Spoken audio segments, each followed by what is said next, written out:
നമസ്കാരം, good morning. എല്ലാ പ്രിയപ്പെട്ട പ്രേക്ഷകർക്കും രാവിലെയിലേക്ക് സ്വാഗതം. ഇന്നലത്തെ ക്രിസ്മസിന്റെ ആഘോഷങ്ങളുടെ തിരക്കൊക്കെ കഴിഞ്ഞ് അതിന്റെ ക്ഷീണമൊക്കെ ആയിട്ട് എണീറ്റ് വരുന്നത് രാവിലെ ആയിരിക്കും ഇതെന്നറിയാം. ഏതായാലും ഇന്നത്തെ ദിവസം എല്ലാവർക്കും സന്തോഷം നിറഞ്ഞതായിരിക്കട്ടെ, നന്മകൾ നിറഞ്ഞതായിരിക്കട്ടെ എന്ന് ആദ്യം തന്നെ ആശംസിക്കുകയാണ്. ഒരുപാട് വാർത്തകളുള്ള ഒരു ദിവസം കൂടിയാണ്. അതിലേക്കൊക്കെ നമുക്ക് പോകാം. ആദ്യം നോക്കാം പ്രധാന വാർത്തകൾ. കോർപ്പറേഷനുകളും മുനിസിപ്പൽ കൗൺസിലുകളും നയിക്കാൻ ആരൊക്കെ? നഗരസഭകളിലേക്കുള്ള അധ്യക്ഷ ഉപാധ്യക്ഷ തെരഞ്ഞെടുപ്പ് ഇന്ന്. തിരുവനന്തപുരത്ത് വി രാജേഷും RP ശിവജിയും മേയർ സ്ഥാനാർത്ഥികൾ. മലപ്പുറം ജില്ലാ പഞ്ചായത്ത് സ്റ്റാൻഡിംഗ് കമ്മിറ്റി ചെയർമാൻമാരെ മുസ്ലിം ലീഗ് ഏകപക്ഷീയമായി തീരുമാനിച്ചതിൽ കോൺഗ്രസിന് അതൃപ്തി. തിരുവനന്തപുരത്തെ സത്യപ്രതിജ്ഞയിൽ BJP കൗൺസിലർമാർ ചട്ടം ലംഘിച്ചെന്ന CPM ഹർജി ഇന്ന് ഹൈക്കോടതി.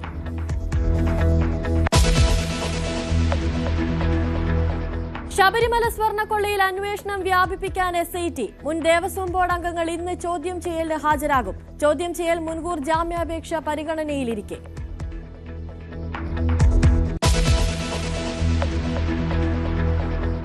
ട്രെയിൻ ടിക്കറ്റ് നിരക്ക് വർധന പ്രാബല്യത്തിൽ. നോൺ AC കോച്ചിലെ യാത്രയ്ക്ക് 500 കിലോമീറ്ററിന് 10 രൂപ കൂടി. മെയിൽ എക്സ്പ്രസ് വിഭാഗങ്ങളിലെ നോൺ AC കോച്ചിലെ നിരക്കുമുയർന്നു. നിരക്ക് വർധനയിലൂടെ റെയിൽവേക്ക് 600 കോടി രൂപ അധിക വരുമാനം. TTE അനുവദിക്കുന്ന ടിക്കറ്റിനും ഇന്നു മുതൽ ഉയർന്ന നിരക്ക്.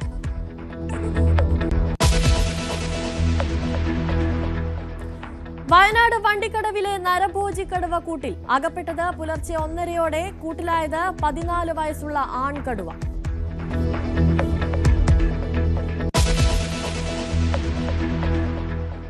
ബംഗ്ലാദേശിൽ കലാപത്തിന് അറുതിയില്ല. കലാപത്തിനിടെ വീണ്ടും ആൾക്കൂട്ട കൊലപാതകം. മോഷണമാരോപിച്ച് ഹിന്ദു യുവാവിനെ തല്ലിക്കൊന്നു.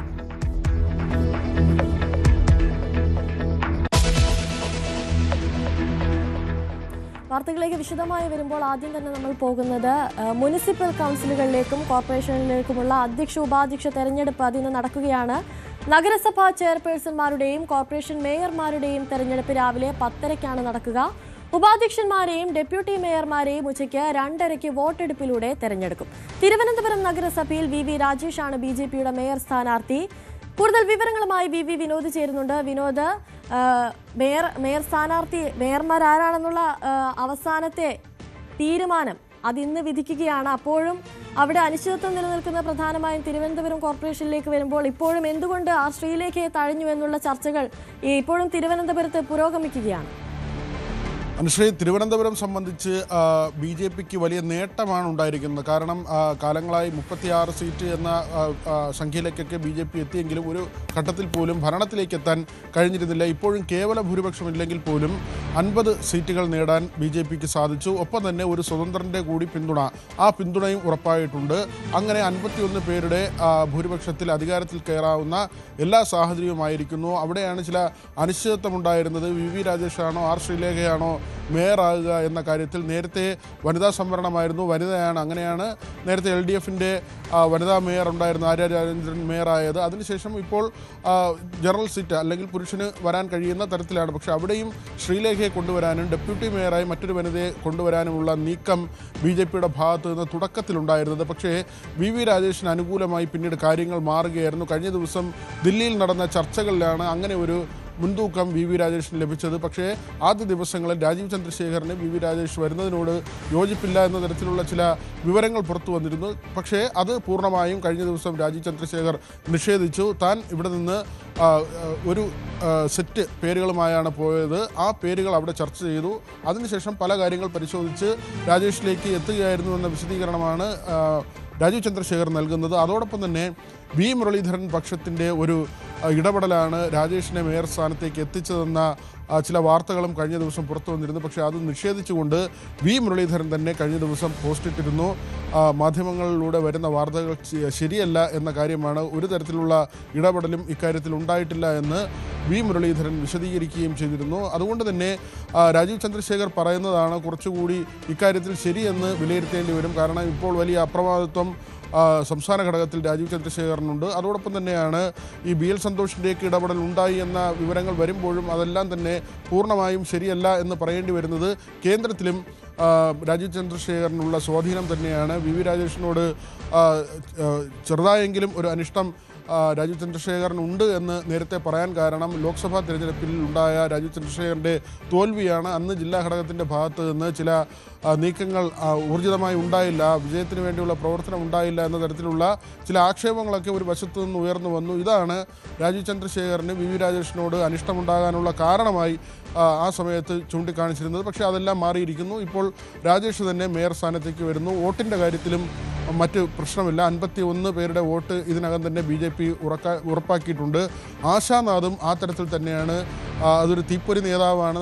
വളരെ ചെറുപ്പത്തിൽ BJPയുടെ കൗൺസിലറായി വന്നതാണ്. ആശയുടെ അമ്മാവൻ മരണപ്പെടുകയും ആ സ്ഥലത്ത് ആശ മത്സരിക്കുകയുമായിരുന്നു. അങ്ങനെ തുടർച്ചയായി ആശ മത്സരിച്ച് എത്തി. പിന്നീട് BJPക്ക് ജയിക്കാൻ പാടുള്ള വാർഡിൽ പോലും ജയിച്ചു കയറി വന്ന ആളാണ് ആശ എല്ലാ സമരമുഖങ്ങളിലും ഉണ്ടായിരുന്നു. BJPയുടെയും യുവമോർച്ചയുടെയും ഒക്കെ ശക്തമായ നേതാവായി പല സമരമുഖങ്ങളിൽ തലസ്ഥാനത്ത് നിറഞ്ഞു നിന്ന വ്യക്തിത്വമാണ്. അങ്ങനെ പാർട്ടിയിൽ സംഘടനാപരമായും അതോടൊപ്പം തന്നെ ഈ നഗരസഭാ ഭരണവുമായും ബന്ധപ്പെട്ട് രണ്ട് തലത്തിലും പ്രവർത്തിച്ച് പരിചയമുള്ള ആളുകളാണ് നഗരസഭയുടെ തലപ്പത്തേക്ക് BJPയുടെ പ്രതിനിധികളായി എത്തുന്നതെന്നത് പാർട്ടിക്ക് കൂടുതൽ സുഖകരമാകും. ഒരുപക്ഷെ ശ്രീലേഖയെ കൊണ്ടുവന്നു കഴിഞ്ഞാൽ അവർ ഉന്നത ഉദ്യോഗസ്ഥയായിരുന്ന ആളാണ്, DGP ആയിരുന്ന ആളാണ്. പക്ഷേ അവർക്ക് ഈ ഭരണപരമായ കാര്യങ്ങൾ അല്ലെങ്കിൽ രാഷ്ട്രീയം കൈകാര്യം ചെയ്യുന്നതിൽ അത്രയ്ക്ക് മെയ്വഴക്കമുണ്ടോ എന്നത് സംബന്ധിച്ചുള്ള ചർച്ചകളൊക്കെ ഉയർന്നു വന്നിരുന്നു.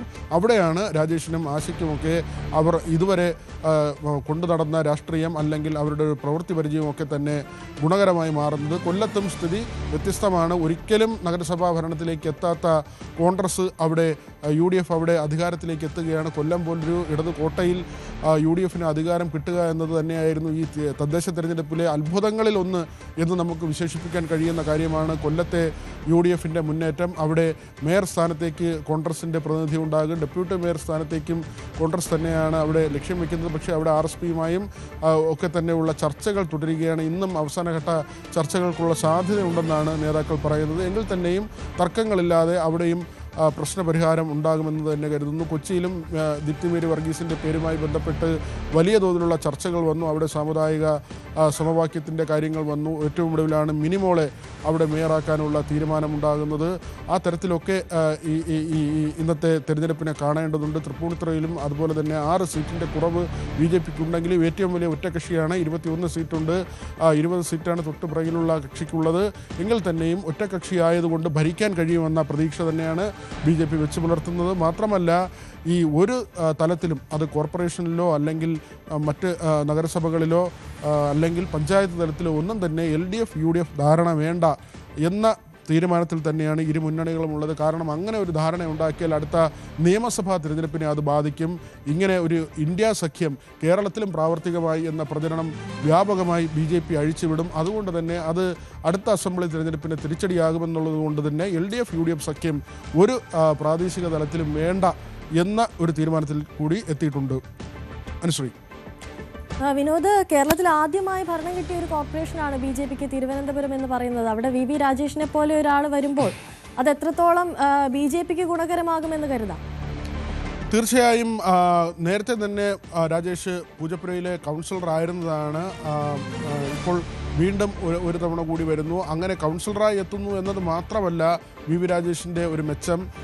V മുരളീധരൻ സുരേന്ദ്രൻ പക്ഷത്തെ ഏറ്റവും അടിയുറച്ച ഒരു നേതാവായിരുന്നു, തിരുവനന്തപുരത്തു നിന്നുള്ള നേതാവായിരുന്നു.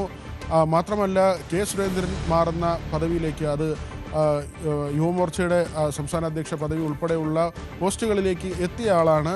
പിന്നീട് തിരുവനന്തപുരം ജില്ലാ പ്രസിഡൻ്റാകും. നമുക്കിപ്പോൾ അറിയാം, തിരുവനന്തപുരം ജില്ലയിൽ തന്നെ പല സ്ഥലങ്ങളും BJP ഈ ഭരണപരമായ സൗകര്യത്തിന് വേണ്ടി 2ഉം 3ഉം ജില്ലകളായി, അത് അവരുടെ ഭരണത്തിന് വേണ്ടിയാണ് ഒരു ജില്ലയിൽ തന്നെ 2ഉം 3ഉം വിഭാഗങ്ങളായി തിരിച്ച് 3 ജില്ലാ പ്രസിഡന്റുമാരെയൊക്കെയാണ് ഇപ്പോൾ തിരുവനന്തപുരത്ത് നിയമിച്ചിട്ടുള്ളത്. പക്ഷേ അതിനു മുൻപ് തിരുവനന്തപുരം ജില്ലയിൽ ഒരു പ്രസിഡന്റ് മാത്രം എന്ന ഘട്ടത്തിലൊക്കെ തന്നെ പ്രവർത്തിച്ച ആളാണ് രാജേഷ്.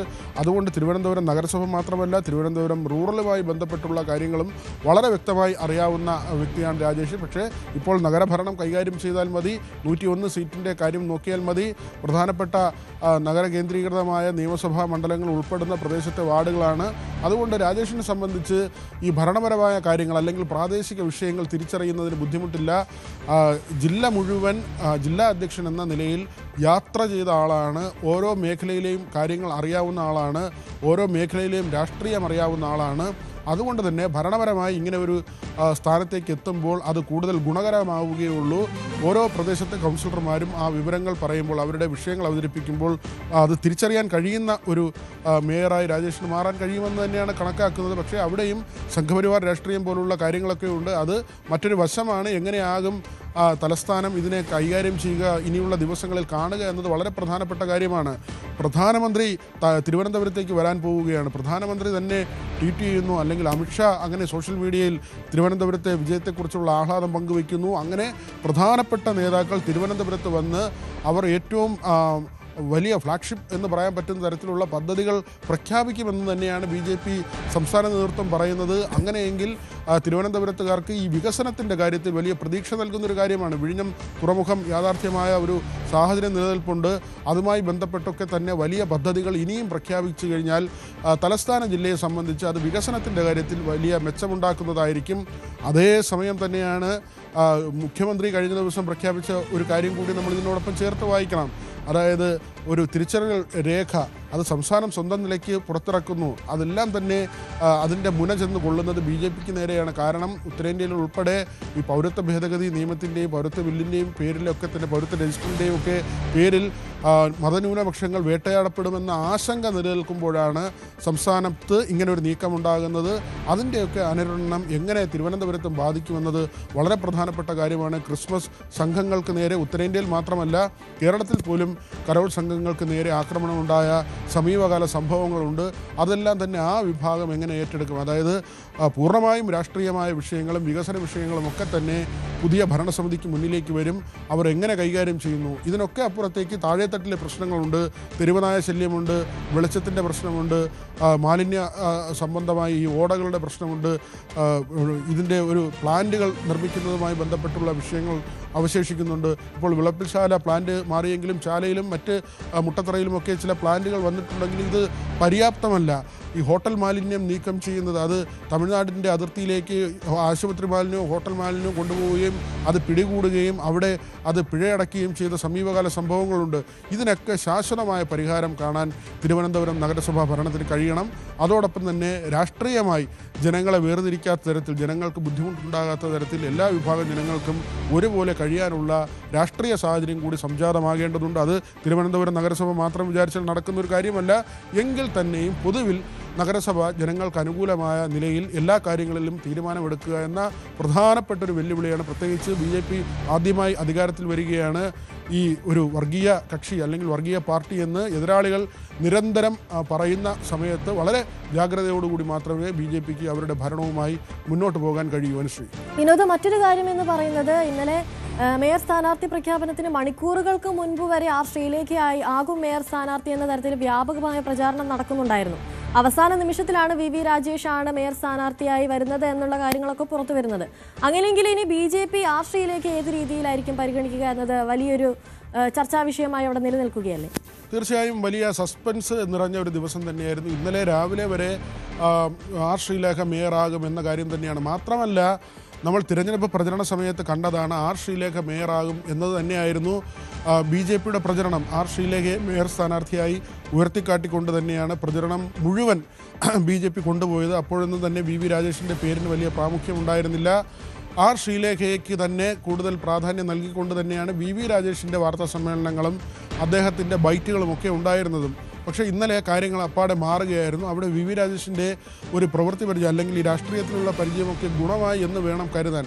ഇന്നലെ ഈ തീരുമാനം വരുന്നതിന് മുൻപ് തന്നെ വളരെ തിടുക്കപ്പെട്ട് ശ്രീലേഖയുടെ വീട്ടിലേക്ക് തലസ്ഥാനത്തെ പ്രധാനപ്പെട്ട BJP നേതാക്കൾ ചെന്നിരുന്നു.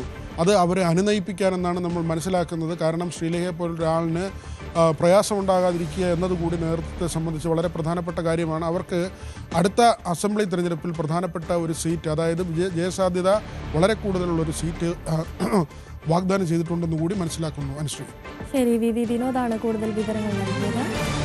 സ്വന്തം വീട്ടിലേക്ക് വരുന്നത് പോലെ സാധാരണക്കാർക്ക് വരാനാകുന്ന സ്ഥലമായി തിരുവനന്തപുരം കോർപ്പറേഷനെ മാറ്റുമെന്ന് BJP മേയർ സ്ഥാനാർത്ഥി VV രാജേഷ്. കോർപ്പറേഷൻ ക്രിയാത്മക പ്രവർത്തനങ്ങൾക്ക് നേതൃത്വം നൽകുമെന്നും VV രാജേഷ് ന്യൂസ് 18നോട് പറഞ്ഞു. ബി.ജെ.പിയുടെ മേയർ സ്ഥാനാർത്ഥി ഒന്നുകൂടി കൃത്യമായി പറഞ്ഞാൽ ബി.ജെ.പിയുടെ തിരുവനന്തപുരം നഗരസഭയിലെ ആദ്യ മേയറാകാൻ പോകും നിയുക്ത മേയർ എന്ന് തന്നെ നമുക്ക് ഈ ഘട്ടത്തിൽ ഉറപ്പിച്ച് പറയാം. തെരഞ്ഞെടുപ്പ് നടന്നാൽ മറിച്ചൊരു ഫലം ഉണ്ടാകാൻ പോകുന്നില്ലെന്ന് ഉറപ്പാണ്. ഏതായാലും വി രാജേഷ് എന്ന പേരിലേക്ക് ബി.ജെ.പി എത്തിയതിന് പല കാരണങ്ങളുണ്ടാകാം. അതിലൊരു കാരണമായി എനിക്ക് തോന്നുന്നത് ഈ തലസ്ഥാനത്തെ നഗരസഭയിൽ വലിയ ശക്തരായ ഒരു പ്രതിപക്ഷമുണ്ടാകും. അത് UDF-ന്റെ ഭാഗത്തും LDF-ന്റെ ഭാഗത്തും. അങ്ങനെ വരുമ്പോൾ സ്വാഭാവികമായും അവരെ മാനേജ് ചെയ്ത് പോകാൻ പറ്റിയ രാഷ്ട്രീയ പരിചയമുള്ള ഒരാൾ അത് വി രാജേഷ് എന്ന പാർട്ടി കണ്ടതുകൊണ്ടുകൂടിയാണ് ഈ തെരഞ്ഞെടുപ്പിലേക്ക് വന്നതാണ് ഞാൻ കരുതുന്നത്. അല്ല, ഞാനത് മനസ്സിലാക്കിയപ്പോഴേക്ക് കഴിഞ്ഞ ദിവസം സത്യപ്രതിജ്ഞയൊക്കെ തന്നെ ഞങ്ങൾ കണ്ടിരുന്നു. ഏറ്റവും അനുഭവ സമ്പത്തുള്ള പരിചയ സമ്പന്നരായിട്ടുള്ള നേതാക്കന്മാരാണ് പ്രതിപക്ഷ പാർട്ടികൾ ജയിച്ചു. ഇപ്പോൾ ശബരിനാഥിനെ പോലുള്ള നല്ല പാർലമെന്ററി എക്സ്പീരിയൻസ് ഉള്ള SP ദീപകിനെ പോലുള്ള മുൻ മേയർ ശ്രീകുമാർജി ഉൾപ്പെടെയുള്ളവരാണ് വന്നിട്ടുള്ളത്. അത് ആരോഗ്യകരമായ ഒരു ജനാധിപത്യ സിസ്റ്റം, ഒരു എക്കോ സിസ്റ്റം സൃഷ്ടിക്കുവാൻ വേണ്ടി അത് ഉതകും. അതിനെ വളരെ പോസിറ്റീവായിട്ടാണ് ഞങ്ങൾ കാണുന്നത്. CPM-ന്റെ ഭരണം പിടിച്ചെടുത്തത് ഒരുപാട് നാളത്തെ ആഗ്രഹം, ലക്ഷ്യം, പ്രയത്നമൊക്കെ ഉണ്ടതിൽ. അങ്ങനെ ഒരു BJP വരുമ്പോൾ ഇവിടെ എന്തൊക്കെ വലിയ കലാപങ്ങളുണ്ടാകാം, സംഘർഷങ്ങളുണ്ടാകാം. ഈ നഗരസഭ മുഴുവൻ കാവി നിറമടിക്കും, അത്തരത്തിലുള്ള പ്രചരണങ്ങളൊക്കെ വരുന്നുണ്ട്.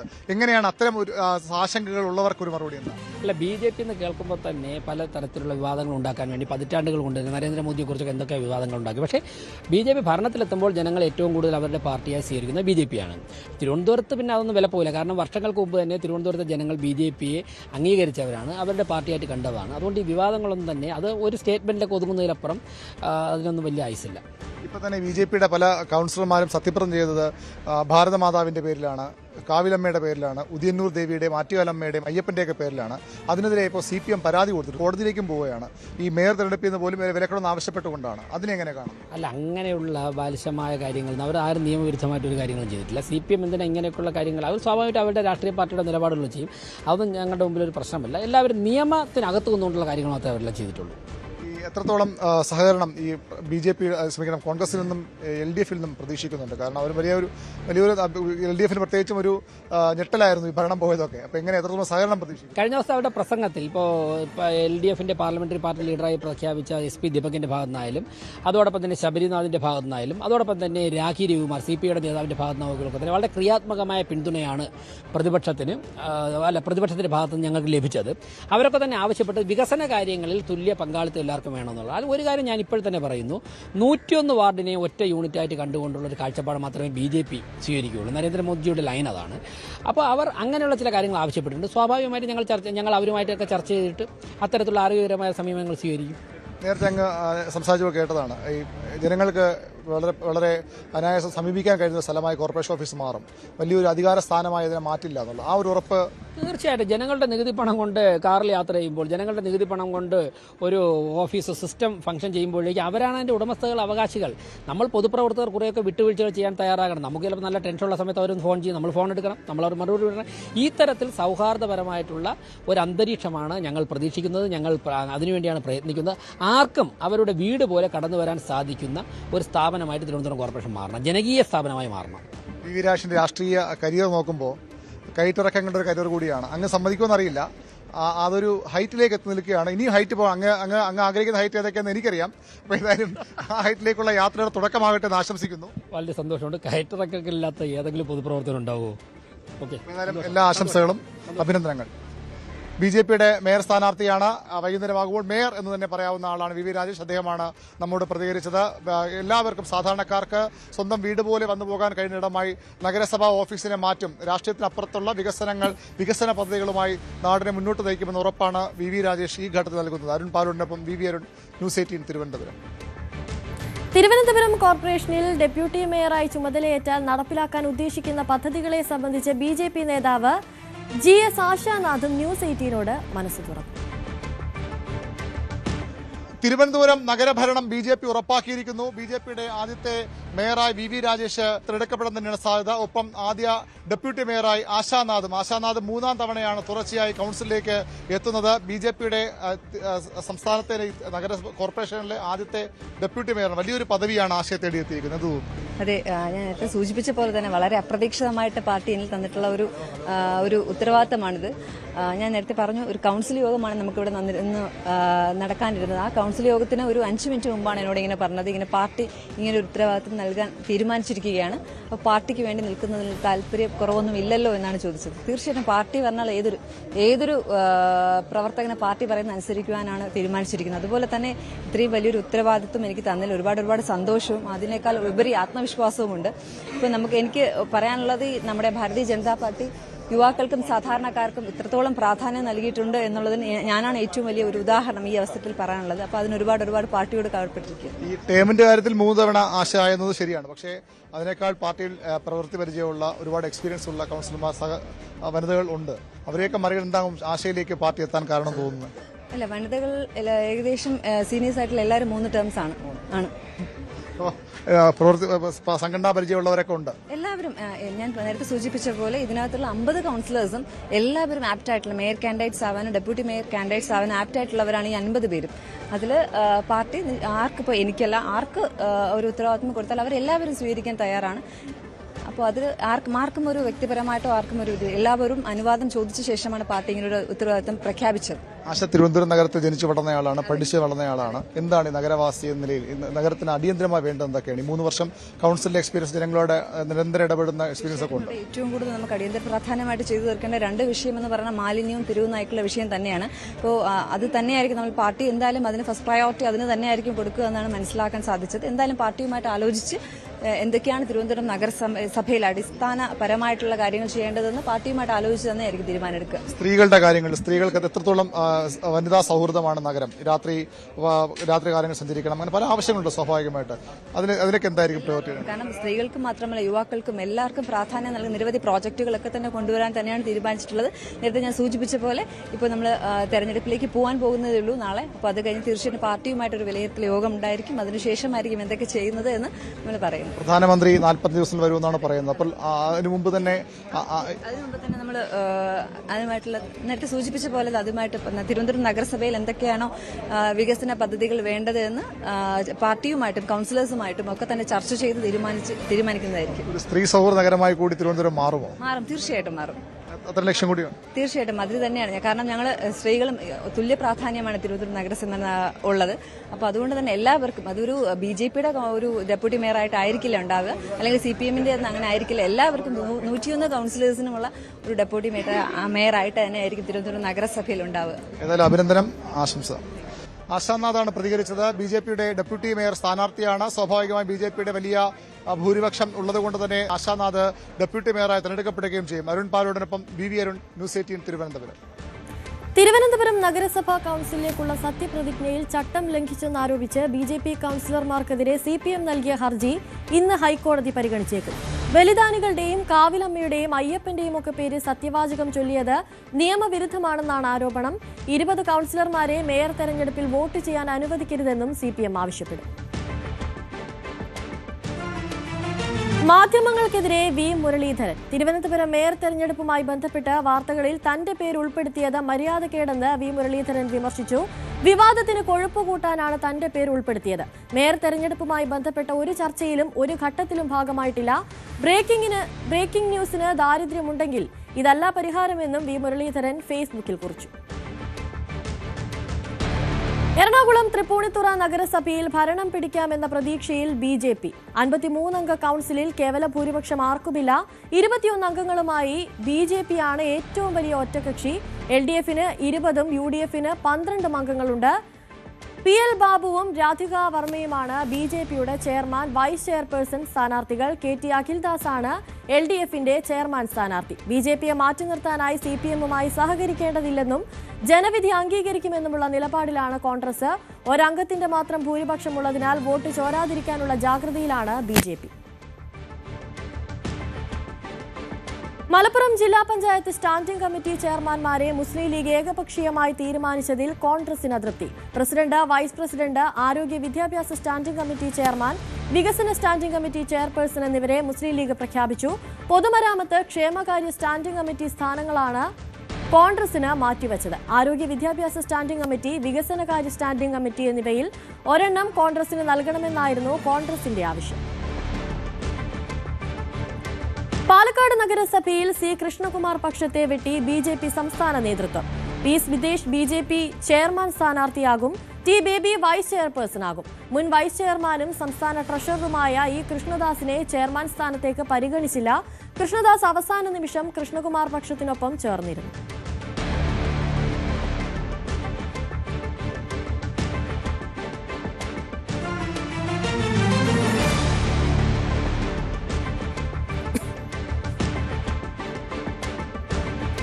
CPM ഏറ്റവും വലിയ ഒറ്റകക്ഷിയായ കോഴിക്കോട് കോർപ്പറേഷനിൽ ഒ സദാശിവനും ഡോക്ടർ ജയശ്രീയുമാണ് മേയർ ഡെപ്യൂട്ടി മേയർ സ്ഥാനാർത്ഥികൾ.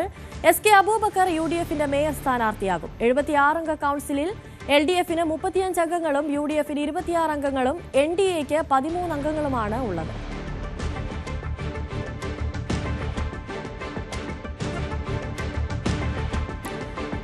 UDFന് വ്യക്തമായ ഭൂരിപക്ഷമുള്ള കൊച്ചി കോർപ്പറേഷനിൽ കോൺഗ്രസിലെ VK മിനിമോൾ മേയറാകും. കോൺഗ്രസ് കൌൺസിലർ ദീപക് ജോയാണ് ഡെപ്യൂട്ടി മേയർ. ഇടതുമുന്നണിയും മത്സര രംഗത്തുണ്ട്. അംബിക സുദർശനാണ് LDFന്റെ മേയർ സ്ഥാനാർത്ഥി. രാവിലെയിൽ ഇനിയൊരു ഇടവേളയാണ്. ഇടവേളയ്ക്ക് ശേഷം മറ്റു വാർത്തകളിലേക്ക് മടങ്ങിയത്.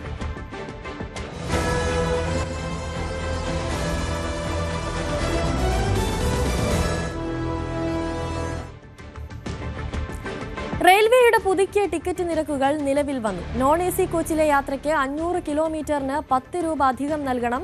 മെയിൽ എക്സ്പ്രസ് വിഭാഗങ്ങളിലെ non-AC AC കോച്ചിലെ നിരക്ക് കിലോമീറ്ററിന് 2 പൈസ ഉയർന്നു. നിരക്ക് വർധനയുടെ 600 കോടി രൂപ അധിക വരുമാനം റെയിൽവേക്ക് ലഭിക്കും. നേരത്തെ ബുക്ക് ചെയ്തവർ വർദ്ധിപ്പിച്ച തുക നൽകേണ്ടതില്ല. ഇന്നു മുതൽ TTE അനുവദിക്കുന്ന ടിക്കറ്റിനും ഉയർന്ന നിരക്ക് നൽകേണ്ടി വരും.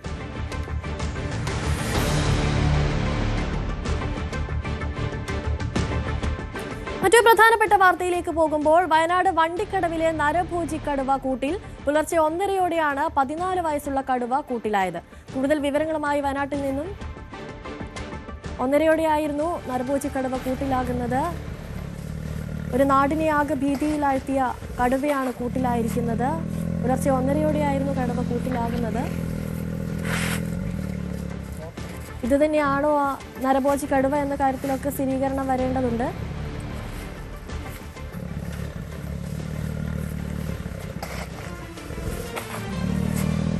കാട്ടിൽ വിറക് ശേഖരിക്കാൻ പോയ മാരനെന്നയാളെ കടിച്ചു കൊന്ന നരഭോജി കടുവ തന്നെയാണ് ഇതെന്ന് തന്നെയാണ് സംശയിക്കുന്നത്. വിവരങ്ങളുമായി ജയരാജ് ബത്തേരി ചേരുന്നുണ്ട്. ജയരാജ്, ഈ നരഭോജി കടുവ ഇത് തന്നെയാണെന്നുള്ള സ്ഥിരീകരണം വനംവകുപ്പിന്റെ ഭാഗത്തു നിന്നും ഉണ്ടായോ? ഇനി എന്താണ് മറ്റു നടപടിക്രമങ്ങൾ? അനുശ്രീ, പുൽപ്പള്ളിയിൽ വയോധികനെ കടിച്ചു വന്ന കടുവ കൂട്ടിലായി എന്നുള്ള ഏറ്റവും പുതിയ വിവരമാണ് ഇപ്പോൾ നമുക്ക് ലഭിക്കുന്നത്. വനംവകുപ്പ് സ്ഥാപിച്ച കൂട്ടിലാണ് ഇന്ന് പുലർച്ചെ 1:30യോടെ കടുവ അകപ്പെട്ടത്. കഴിഞ്ഞ ശനിയാഴ്ചയായിരുന്നു പുൽപ്പള്ളി ദേവർഗർ എന്ന് പറയുന്ന സ്ഥലത്ത് പൂമൻ എന്ന വയോധികനെ കടുവ കടിച്ച് കൊണ്ടുവന്നത്. അതിനുശേഷം കടുവയ്ക്കായുള്ള തിരച്ചിൽ തുടർന്നു. എന്നാൽ അന്ന് രാത്രി വനംവകുപ്പിന്റെ ഒരു ക്യാമറയിൽ ഒരു കടുവയുടെ ചിത്രം പതിഞ്ഞെന്നല്ലാതെ പിന്നീട് കടുവയെ ഒന്നും കണ്ടെത്താൻ കഴിഞ്ഞിരുന്ന. അതിന് പിറ്റേ ദിവസമാണ് മറ്റൊരു സ്ഥലത്ത്, അതായത് മാടപ്പള്ളിക്കുന്ന് എന്ന് പറയുന്ന സ്ഥലത്ത് കടുവയുടെ ഒരു സാന്നിധ്യം കാണുന്നത്. അന്നാണ് വൈൽഡ് ലൈഫ് ഗാർഡൻ കടുവയെ പിടികൂടാനുള്ള ഒരു ഉത്തരവിറക്കിയത്. അതിനുശേഷം ഈ കടുവയെ പിടികൂടാനുള്ള ഒരു ശ്രമത്തിലായിരുന്നു വനംവകുപ്പ്. അത് ഇന്ന് 1:30യോടെ അല്ലെങ്കിൽ പുലർച്ചെ 1:30യോടെ തന്നെ കടുവ കൂട്ടിലായതായിട്ടാണ് നമുക്കിപ്പോൾ കിട്ടിയിട്ടുള്ള വിവരം. എന്തായാലും ഈ കടുവയുടെ പ്രാഥമിക പരിശോധനയിൽ നിന്നും മനസ്സിലാക്കാൻ കഴിയുന്നത് ഈ ചിത്രത്തിൽ പതിഞ്ഞ കടുവ തന്നെയാണ് എന്നുള്ളതാണ്. അതിന്റെ മുറിപ്പാടുകളും മറ്റും പരിശോധിച്ചത് ബന്ധപ്പെട്ട് ഈ കടുവ തന്നെയാണ് വയോധികനെ കൊന്നത് എന്നുള്ളൊരു നിഗമനത്തിലാണ് ഇപ്പോൾ വനംവകുപ്പ് എത്തിയിട്ടുള്ളത്. പക്ഷേ ഈ കടുവ പ്രായാധിക്യമുള്ള കടുവ എന്നാണ് വനംവകുപ്പ് പറയുന്നത്. അതുകൊണ്ട് തന്നെ ഈ കടുവയെ ചികിത്സിച്ച് അല്ലെങ്കിൽ കാട്ടിലേക്ക് വീണ്ടും വിടാൻ പറ്റിയ ഒരു രീതിയിലുള്ള കടുവയല്ല എന്നാണ് പറയുന്നത്. അപ്പോൾ ഇത്തരത്തിലുള്ള കടുവകളെ ഈ പുനരധിവാസ കേന്ദ്രത്തിലേക്കാണ് മാറ്റുക. ഇവിടെ സുൽത്താൻ ബത്തേരിയിൽ തന്നെ കുപ്പാടിയിലാണ് ഏറ്റവും വലിയൊരു പുനരധിവാസ കേന്ദ്രമുള്ളത്. തീർച്ചയായും അങ്ങോട്ട് മാറ്റാനാണ് സാധ്യത. ഇത്തരത്തിൽ അക്രമകാരികളായ കടുവകളെ ജീവിതകാലം മുഴുവൻ പുനരധിവസിക്കുന്ന ഒരു സ്ഥലം കൂടിയാണ് ഇത്. എന്തായാലും ഇപ്പോൾ നമുക്കറിയാൻ കഴിയുന്നത് ആ കടുവ തന്നെയാണ് എന്നുള്ളതാണ്. അനുശ്രീ, ശരി. ജയരാജ് ബത്തേരിയാണ് കൂടുതൽ വിവരങ്ങൾ നൽകിയത്. നരഭോജി കടുവ കൂട്ടിലായിരിക്കുന്നു എന്നുള്ള വാർത്തകളാണ് പുറത്തുവരുന്നത്. മറ്റൊരു വാർത്തയിലേക്ക് പോകുമ്പോൾ ശബരിമല സ്വർണ്ണക്കൊള്ളിയിൽ മുൻ ദേവസ്വം ബോർഡ് അംഗങ്ങളെ ഇന്ന് ചോദ്യം ചെയ്യലിന് ഹാജരാകും. KP ശങ്കരദാസ്, N വിജയകുമാർ എന്നിവരാണ് നേരത്തെ എന്നിവർക്കാണ് നേരത്തെ SIT നോട്ടീസ് നൽകിയത്. മുൻകൂർ ജാമ്യാപേക്ഷയിൽ തീരുമാനമുണ്ടാകട്ടെന്ന നിലപാടിലാണ് മുൻ അംഗങ്ങൾ. വിനോദ് ചേരുന്നുണ്ട് കൂടുതൽ വിവരങ്ങളുമായി. വിനോദ്, കഴിഞ്ഞ ദിവസം SITയുടെ ഭാഗത്ത് നിന്നും വലിയ തരത്തിലുള്ള ഒരു നീക്കം ഉണ്ടായിരുന്നു. ഡി മണിയെ കണ്ടെത്തിയിരിക്കുന്നു. അത്തരത്തിലുള്ള വലിയൊരു നീക്കം SITയുടെ ഭാഗത്ത് നിന്നും ഉണ്ടായി. ഇപ്പോഴിതാ ദേവസ്വം ബോർഡ് അംഗങ്ങൾ ചോദ്യം ചെയ്യലിന് ഹാജരാവുകയാണ്.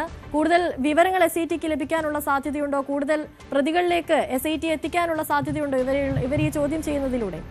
അനുശ്രീ, KP ശങ്കരദാസ്, N വിജയകുമാർ എന്നിവർക്കാണ് നേരത്തെ തന്നെ SIT ചോദ്യം ചെയ്യലിന് ഹാജരാകണമെന്ന് പറഞ്ഞ് കത്ത് നൽകിയിട്ടുള്ളത്. ഇന്ന് ഹാജരാകണമെന്നാണ് നിർദ്ദേശം.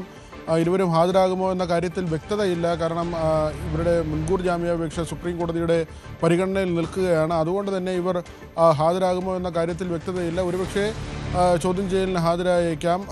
കഴിഞ്ഞ പ്രാവശ്യം ഹൈക്കോടതി കേസ് പരിഗണിച്ചപ്പോൾ വലിയ വിമർശനമാണ് SITക്ക് നേരെ ഉന്നയിച്ചത്. എന്തുകൊണ്ട് വൻ സ്രാവുകളെ പിടികൂടുന്നില്ല എന്നത് അടക്കമുള്ള ചോദ്യങ്ങൾ കോടതിയുടെ ഭാഗമായി ഉണ്ടായി.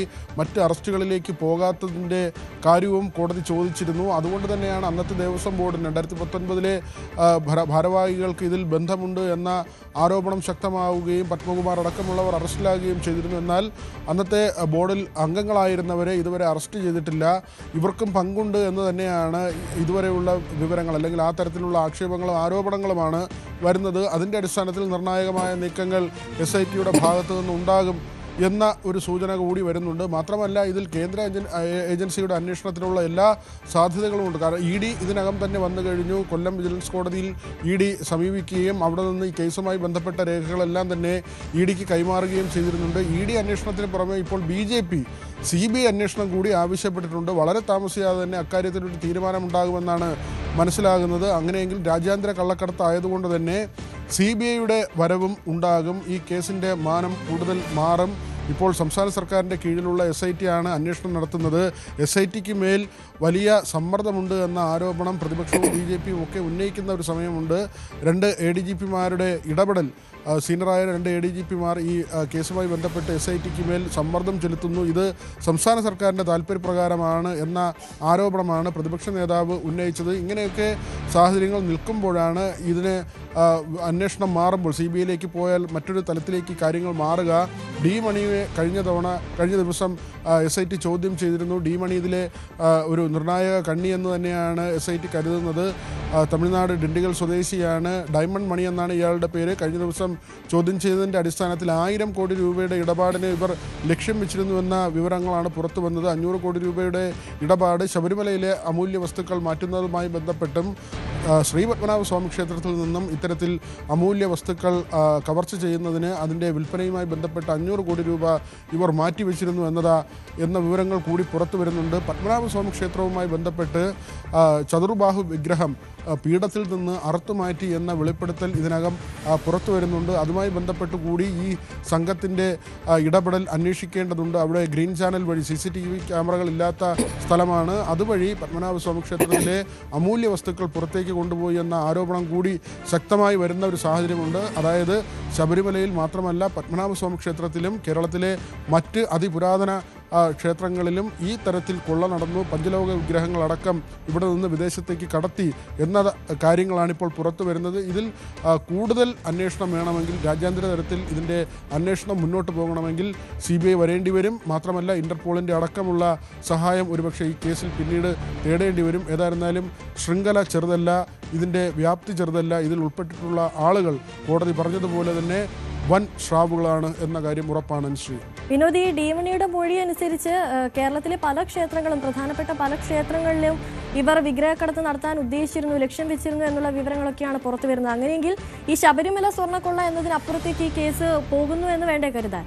തീർച്ചയായും വിപുലമായ അന്വേഷണം വേണ്ടി വരും. ഇതൊരു പക്ഷേ കേരളത്തിൽ മാത്രം ഒതുങ്ങി നിൽക്കുന്ന ഒരു കാര്യമാകില്ല. ഡി മണിയുടെ ചരിത്രം പരിശോധിക്കുമ്പോൾ തന്നെ ആദ്യം ഒരു വജ്ര വ്യാപാരിയായി തുടങ്ങിയ ആളാണ്, പിന്നീടാണ് ഈ വിഗ്രഹക്കടത്തിലേക്ക് മാറിയതെന്ന വിവരമാണ് പുറത്തു വരുന്നത്. അങ്ങനെയെങ്കിൽ ഇതൊരു വലിയ ശൃംഖലയാണ്. ഡി മണിയെയും ഉണ്ണികൃഷ്ണൻ പോറ്റിയും തമ്മിൽ പരിചയപ്പെടുത്തിയത് മുൻ തമിഴ്നാട് മുഖ്യമന്ത്രിയായിരുന്ന ജയലളിതയുമായി അടുപ്പമുള്ള ആളുകളാണെന്ന വിവരം വരുന്നു. മാത്രമല്ല കഴിഞ്ഞ ദിവസം വിരുദനഗറിലെ ശ്രീകൃഷ്ണൻ എന്ന ഒരാളെ കൂടി SIT ചോദ്യം ചെയ്തിട്ടുണ്ട്. ആ വ്യക്തിയും ഇതിൽ ഇടനിലം പ്രവർത്തിച്ച ആളാണ്. ഇങ്ങനെ ഇതിൽ രാഷ്ട്രീയ ബന്ധങ്ങൾ വരുന്നുണ്ട്. കേരളത്തിലെ ഒരു രാഷ്ട്രീയ ഉന്നതന് വലിയ തുക ഡി മണി നൽകിയതായ വെളിപ്പെടുത്തലുണ്ട്. അത് രമേശ് ചെന്നിത്തല ഈ കേസുമായി ബന്ധപ്പെട്ട് വളരെ സുപ്രധാനമായ ഒരു വെളിപ്പെടുത്തൽ നടത്തിയിരുന്നു.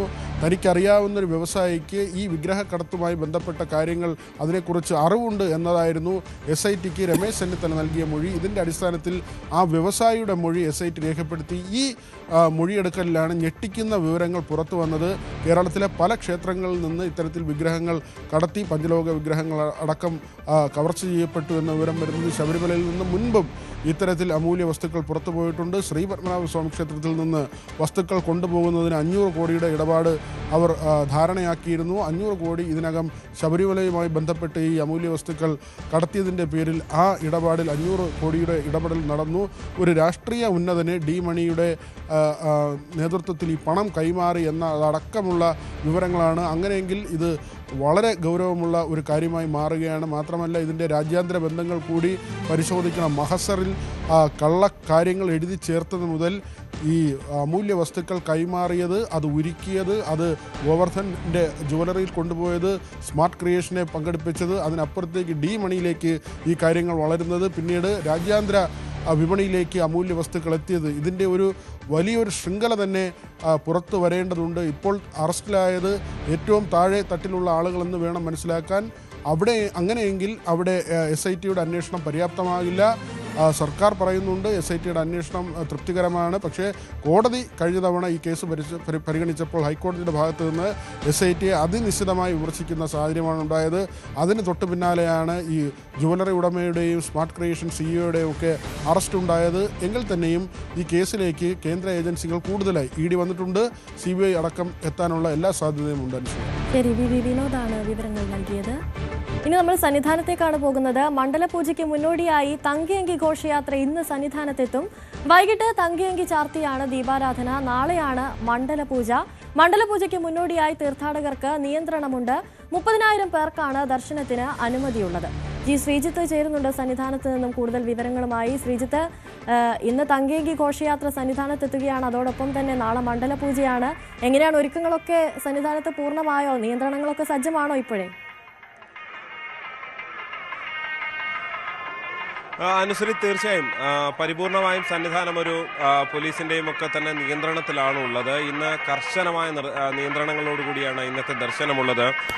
എന്തായാലും ഇന്ന് വൈകുന്നേരം ഏതാണ്ട് 6:30 തങ്കയങ്കി ഘോഷയാത്ര സന്നിധാനത്ത് 18-ാം പടി കടന്നുകൊണ്ട് സന്നിധാനത്തേക്ക് എത്തുന്നത്. തങ്കയങ്കി ഘോഷയാത്ര രാവിലെ ഏതാണ്ട് 9 മണിയോടുകൂടി തന്നെ നിലയ്ക്കൽ എത്തും. അവിടെ നിന്ന് പമ്പയിലേക്ക് കാൽനടയായി പുറപ്പെടും. അങ്ങനെയാണ് തങ്കയങ്കി ഘോഷയാത്രയുടെ ഒരു രീതിയുള്ളത്. അതായത് നിലയ്ക്കൽ നിന്ന് ഘോഷയാത്ര പുറപ്പെട്ട ശേഷം ആ സമയം മുതൽ, അതായത് രാവിലെ ഒരു 9 മണിക്ക് ശേഷം നിലയ്ക്കൽ നിന്ന് ഭക്തരെ പമ്പയിലേക്ക് കടത്തിവിടില്ല. ഏതാണ്ട് ഇപ്പോൾ ഉള്ള ഒരു കണക്ക് പ്രകാരം ഉച്ചയോടുകൂടി പമ്പയിൽ നിന്ന് സന്നിധാനത്തേക്ക്, അതായത് ഉച്ചയ്ക്ക് ശേഷം ഉച്ചയോടുകൂടി പമ്പയിലെത്തുന്നു. അതിന് തൊട്ട് പിന്നാലെ ശരംകുത്തി വഴി സന്നിധാനത്തേക്ക് തങ്കയങ്കി ഘോഷയാത്ര കടക്കുന്നു. ആ ഒരു സമയം, അതായത് പമ്പയിൽ നിന്നും ഘോഷയാത്ര പുറപ്പെടുന്ന സമയം, പുറപ്പെട്ട ശേഷം ഭക്തർക്ക് നിയന്ത്രണമുണ്ടാകും. അതായത് നിയന്ത്രണം എന്ന് പറയുമ്പോൾ ഭക്തരെ കടത്തിവിടില്ല എന്നുള്ളത് തന്നെയാണ്. എന്തായാലും അത് ശരംകുത്തി പിന്നിട്ട് ശരംകുത്തിയിലെ സ്വീകരണം പൂർത്തിയാക്കി ശരംകുത്തിയിൽ നിന്ന് ഘോഷയാത്ര സന്നിധാനത്തേക്ക് തിരിക്കുന്ന സമയത്ത് മാത്രമായിരിക്കും പമ്പയിൽ നിന്ന് പിന്നീട് ഭക്തരെ കടത്തിവിടുക.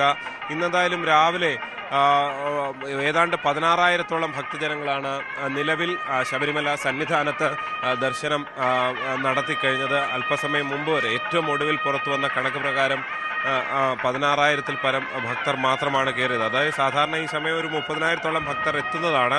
പക്ഷേ ഇന്ന് ഏതാണ്ട് 30,000 ഭക്തർക്ക് മാത്രമാണ് ആകെ ദർശനമുള്ളത്. അതുകൊണ്ട് തന്നെ ഇന്ന് ശബരിമലയിൽ പുതുതായി ദർശനത്തിനെത്തുന്ന ഭക്തരുടെ കാര്യത്തിൽ വലിയ കുറവുണ്ട്. ഇന്ന്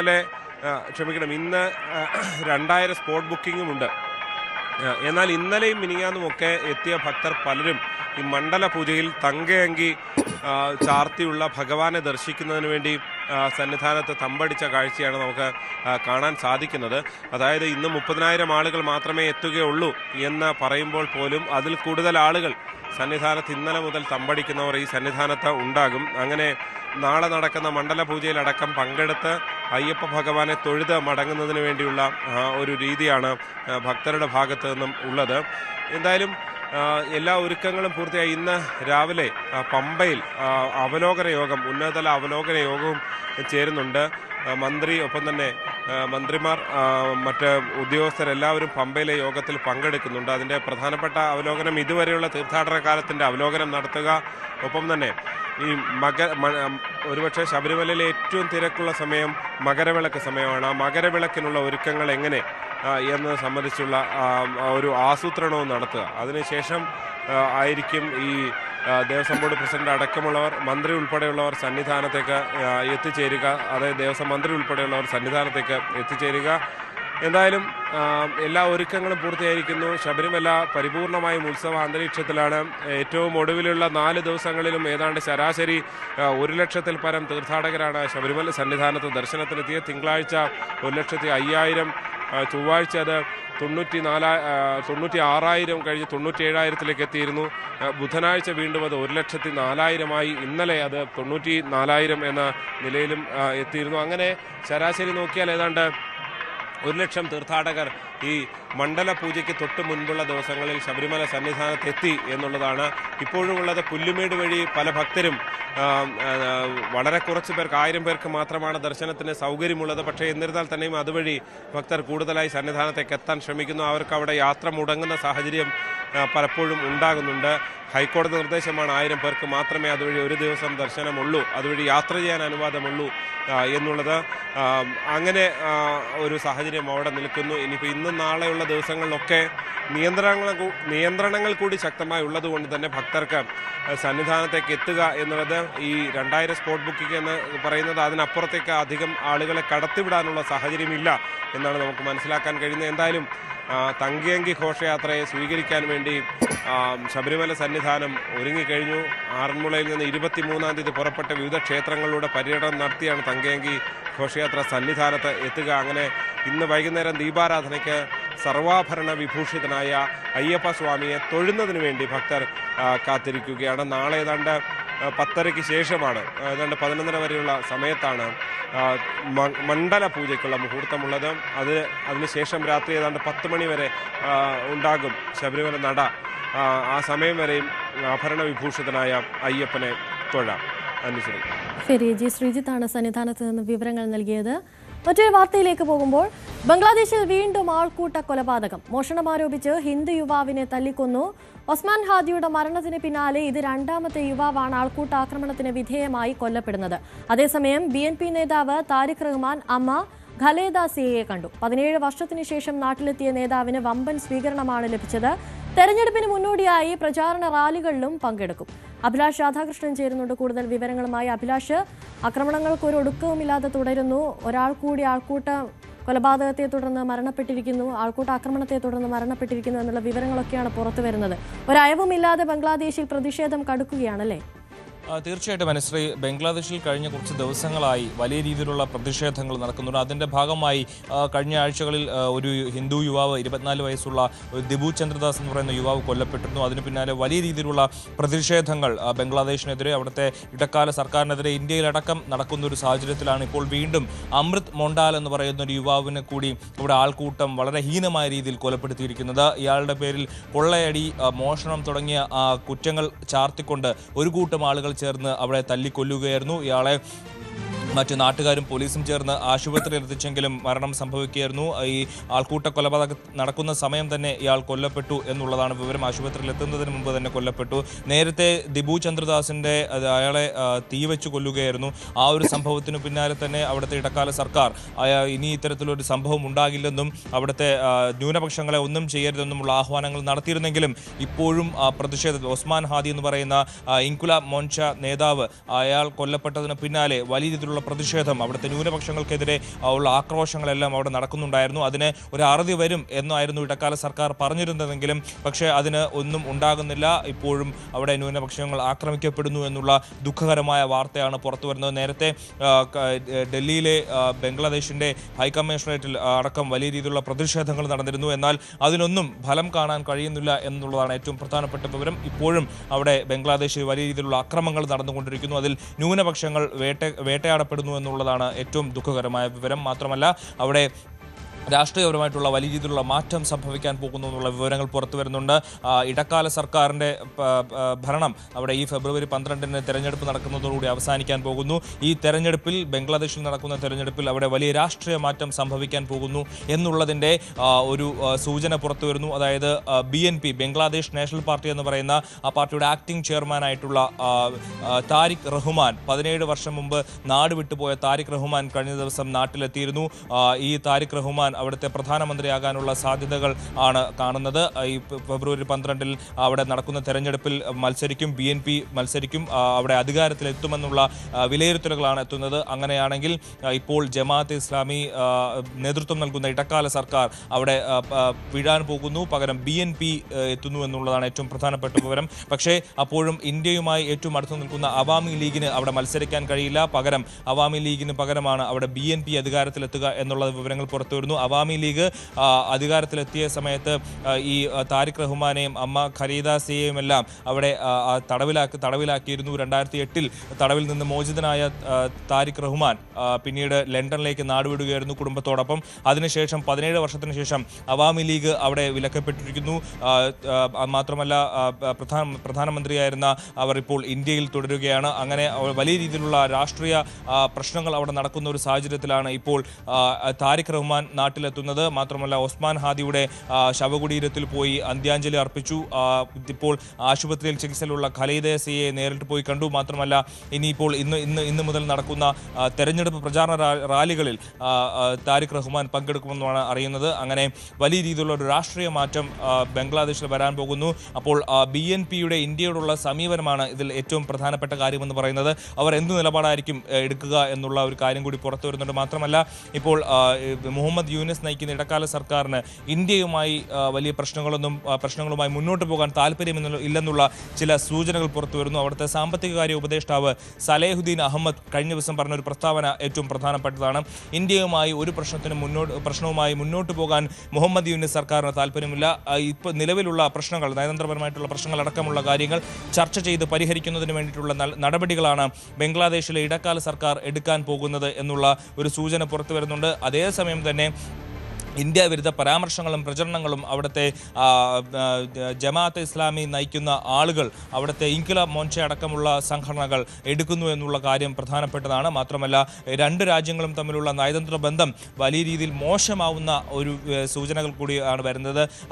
അഗർത്തലയിലേക്കുള്ള വിസയടക്കം, ത്രിപുരയിലെ അഗർത്തലയിലേക്കുള്ള വിസയടക്കം, ഡൽഹിയിലേക്കുള്ള വിസയടക്കം അവിടെ വിലക്കുന്ന ഒരു സാഹചര്യമാണ് ഇപ്പോൾ ബംഗ്ലാദേശിലുള്ള. മാത്രമല്ല രണ്ട് രാജ്യങ്ങളിലെ എൻവോയികളെ പരസ്പരം അവർ അങ്ങോട്ടും സമൺ ചെയ്ത് വിളിച്ചു വരുത്തി കാര്യങ്ങൾ ആരായുന്ന ഒരു സാഹചര്യം വരെയുണ്ട്. അത്തരത്തിൽ ബംഗ്ലാദേശും ഇന്ത്യയും തമ്മിലുള്ള ഒരു നയതന്ത്ര ബന്ധം ഉലയുന്ന ഒരു സാഹചര്യം കൂടി നിലവിലുണ്ട് എന്ന് വേണം പറയാൻ. മാത്രമല്ല ഈ ഫെബ്രുവരി 12-ന് തെരഞ്ഞെടുപ്പ് നടക്കാനിരിക്കുമ്പോൾ അവിടുത്തെ വിധി എന്താകും എന്നുള്ളതനുസരിച്ചാണ് ഇനി ഇന്ത്യയും ബംഗ്ലാദേശും തമ്മിലുള്ള ഒരു ബന്ധം, നയതന്ത്ര ബന്ധം എങ്ങനെ മുന്നോട്ട് പോകുമെന്നുള്ള കാര്യത്തിൽ വരുന്നത്. പക്ഷേ ഇപ്പോഴും ബംഗ്ലാദേശിനെതിരെ ഇന്ത്യയിൽ പല സംസ്ഥാനങ്ങളിലും, പ്രധാനമായും അതിർത്തി കൊൽക്കത്ത, മധ്യപ്രദേശ്, മുംബൈ, അതുപോലെ ഡൽഹി തുടങ്ങി അഗർത്തല തുടങ്ങിയിട്ടുള്ള പ്രദേശങ്ങളിൽ വലിയ രീതിയിലുള്ള പ്രതിഷേധങ്ങൾ നടക്കുന്നുണ്ട്. മാത്രമല്ല അവിടുത്തെ മുജീബുർ റഹ്മാൻ അടക്കമുള്ള മുഹമ്മദ് യൂനിസ് അടക്കമുള്ള ആളുകൾ നേതൃത്വം നൽകുന്ന സർക്കാർ അവിടെ ന്യൂനപക്ഷങ്ങളെ വേട്ടയാടുന്നു, ഹിന്ദുക്കളെ പ്രത്യേകിച്ച് വേട്ടയാടി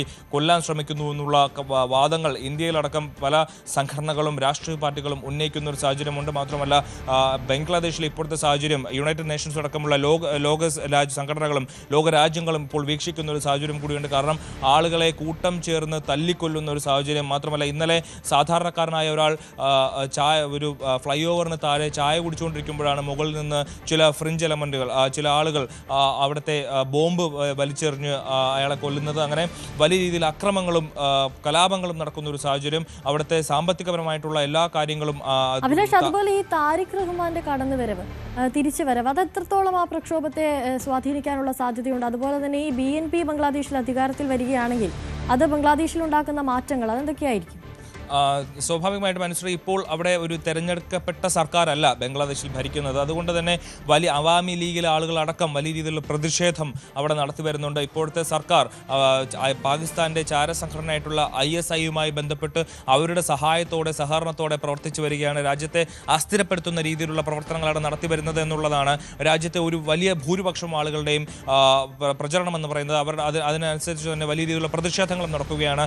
ചില ആളുകൾക്ക് താല്പര്യപ്പെടുന്ന രീതിയിൽ മാത്രം ഒരു രാജ്യത്തിന്റെ ഭരണകൂടം പ്രവർത്തിക്കുന്നു എന്നുള്ള വലിയ ആരോപണം ആ നാട്ടിലുണ്ട്. അതുകൊണ്ട് തന്നെ അവാമി ലീഗിന്റെ ആളുകളടക്കം അവിടെ ഒരുപക്ഷെ BNPയും അവാമി ലീഗും തമ്മിൽ വലിയ രീതിയിലുള്ള രാഷ്ട്രീയമായിട്ടുള്ള പ്രശ്നങ്ങൾ ഉണ്ടെങ്കിൽ പോലും ഈ ഒരു സാഹചര്യത്തിൽ അവാമി ലീഗ് അടക്കം ഒരുപക്ഷെ BNPയെ പിന്തുണയ്ക്കാനുള്ള ഒരു സാഹചര്യമാണ് കാണുന്നത്. ഇവർ തമ്മിലുള്ള രാഷ്ട്രീയ വൈര്യം വലുതാണെങ്കിലും ഖലീദാസിയെയും താരിഖ് റഹ്മാനെയും ജയിലിൽ അടച്ചതാണ് അവാമി ലീഗും അവരുടെ നേതാക്കളുമെങ്കിലും ഇപ്പോഴത്തെ ഒരു സാഹചര്യത്തിൽ ഒരുപക്ഷെ അവാമി ലീഗ് BNPയെ പിന്തുണയ്ക്കാനും BNP നേതാവിനെ അധികാരത്തിലെത്തിക്കാനുമുള്ള രീതിയിൽ വോട്ട് ചെയ്യും എന്നാണ് മനസ്സിലാക്കുന്നത്. അങ്ങനെയെങ്കിൽ ഇന്ത്യയുമായി ഒരു നല്ല ബന്ധത്തിലേക്ക് BNP എത്താനുള്ള ഒരു സാഹചര്യമുണ്ട്. മാത്രമല്ല BNPക്ക് ഒരു പിന്തുണ ഇന്ത്യയുടെ ഭാഗത്തുനിന്ന് ഉണ്ടാകാനുള്ള ഒരു സാധ്യതയുമുണ്ട്. കാരണം ജമാഅത്തെ ഇസ്ലാമി അടക്കമുള്ള ഭീകര സംഘടനകൾ നയിക്കുന്ന ഒരു സർക്കാർ ബംഗ്ലാദേശിൽ ജനങ്ങൾ തെരഞ്ഞെടുത്ത് അധികാരത്തിലെത്തിയാൽ അത് വലിയ രീതിയിലുള്ള പ്രത്യാഘാതങ്ങൾ വരുന്ന ഭാവിയിൽ ഉണ്ടാക്കാനുള്ള ഒരു സാധ്യത കൂടി കണക്കിലെടുത്തുകൊണ്ടായിരിക്കും ഇത്തരത്തിലൊരു നിലപാടുകൾ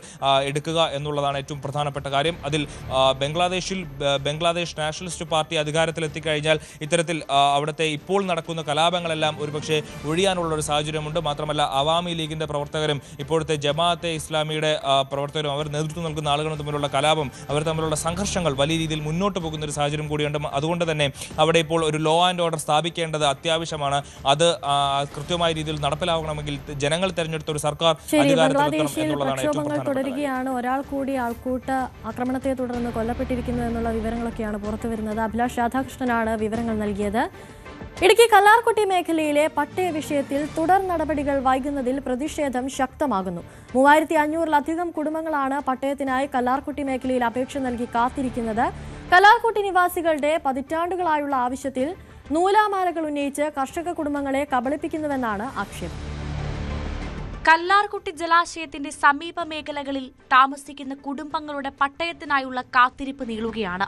നിരന്തരം ആവശ്യമുന്നയിച്ചിട്ടും കർഷകർക്ക് പട്ടയം നൽകാനുള്ള നടപടി സർക്കാർ സ്വീകരിച്ചിട്ടില്ല.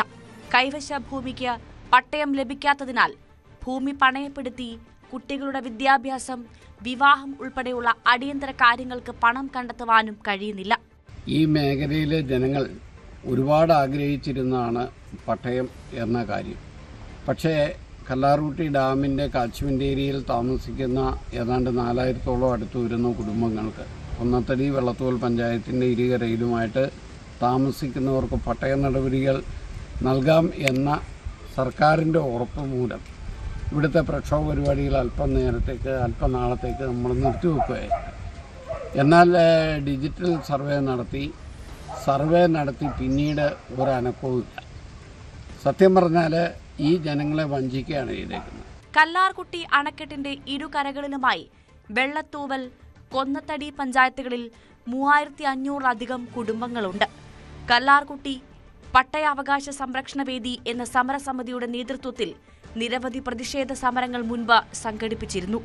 എന്നാൽ ഇവയൊന്നും അധികൃതർ മുഖവിലക്കെടുത്തില്ലെന്നും സർക്കാർ അടിയന്തര നടപടികൾ സ്വീകരിക്കണമെന്നുമാണ് ഇവിടുത്തെ കർഷക കുടുംബങ്ങളുടെ ആവശ്യം. ന്യൂസ് 18 ഇടുക്കി. ക്രിസ്മസ് ആഘോഷങ്ങളിൽ തിളങ്ങുകയാണ് ടൂറിസ്റ്റ് കേന്ദ്രമായ ഭൂതത്താൻ കെട്ടിട. വ്യത്യസ്ത നിറത്തിലുള്ള ലൈറ്റുകൾ കൊണ്ട് വർണ്ണാഭമായ ഡാം കാണാൻ 100 കണക്കിന് ആളുകളാണ് എത്തുന്നത്.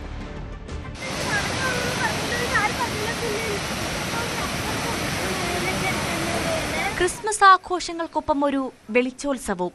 കോതമംഗലത്തെ ടൂറിസ്റ്റ് കേന്ദ്രമായ ഭൂതത്താൻകെട്ട് ഡാം ലൈറ്റുകളിൽ തിളങ്ങുകയാണ്. വെള്ളി വെളിച്ചത്തിനൊപ്പം തുറന്ന ഷട്ടറുകളിലൂടെ ഒഴുകി വരുന്ന വെള്ളത്തിന്റെ കാഴ്ചയും ചേർന്നപ്പോൾ രാത്രിയിൽ ഭൂതത്താൻകെട്ട് വിസ്മയ കാഴ്ചയാണ്. LED അലങ്കാരങ്ങളുടെ ഈ വർണ്ണ തിളക്കം കാണാൻ സന്ദർശകരുടെ ഒഴുക്കാണ്.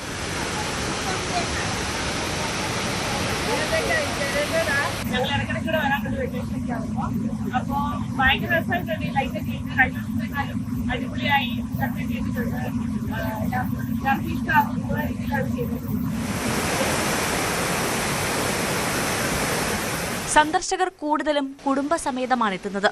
ഫോട്ടോകളും സെൽഫികളും പകർത്തി അവധി ദിനങ്ങളിലെ രാത്രി ആഘോഷമാക്കുകയാണ് സന്ദർശകർ. News 18 Kothamangalam. Kozhikode Saint Thomas ചർച്ചിലെ അമ്മമാർ ഒരുക്കിയ പുൽക്കൂട് ശ്രദ്ധേയമാവുകയാണ്. നിരവധി ആളുകളാണ് ഈ പുൽക്കൂട് കാണാൻ സെന്റ് തോമസ് ചർച്ചിലേക്ക് എത്തുന്നത്.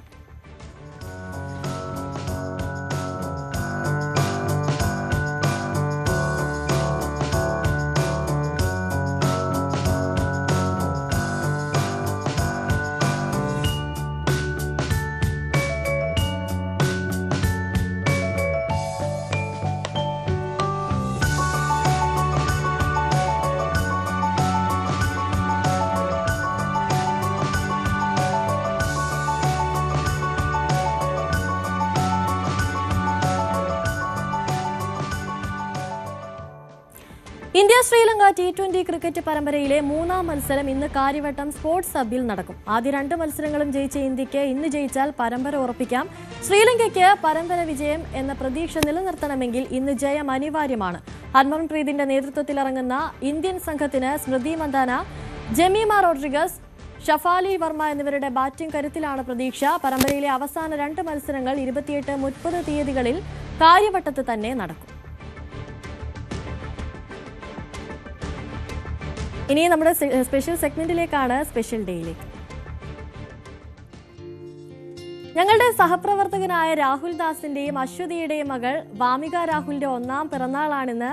വാമികക്കുട്ടിക്ക് ന്യൂസ് 18 കുടുംബത്തിന്റെ പേരിലും 1000 പിറന്നാൾ ആശംസകൾ നേരുകയാണ്. Happy birthday Vamika.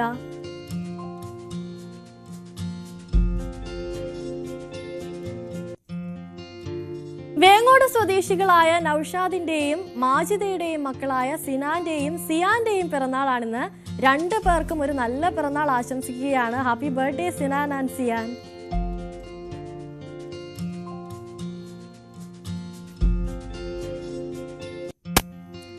സിനീറ്റയുടെയും സാധുവിന്റെയും മകൾ മിയേലിന്റെ പിറന്നാളായിരുന്നു ഇന്നലെ. ക്രിസ്മസ് ദിവസം ജനിച്ച മിയേൽ മോൾക്ക് പിറന്നാൾ ആശംസകൾ നേരുകയാണ്. UK-യിലാണ് ഇപ്പോൾ മിയേലുള്ളത്.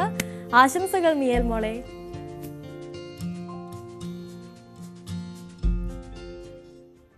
രാവിലെയുടെ സമയം അങ്ങനെ ഇവിടെ പൂർണ്ണമാവുകയാണ്. വാർത്തകളും വിശേഷങ്ങളും ഒക്കെയായി നാളെ വീണ്ടും കാണാം. നമസ്കാരം.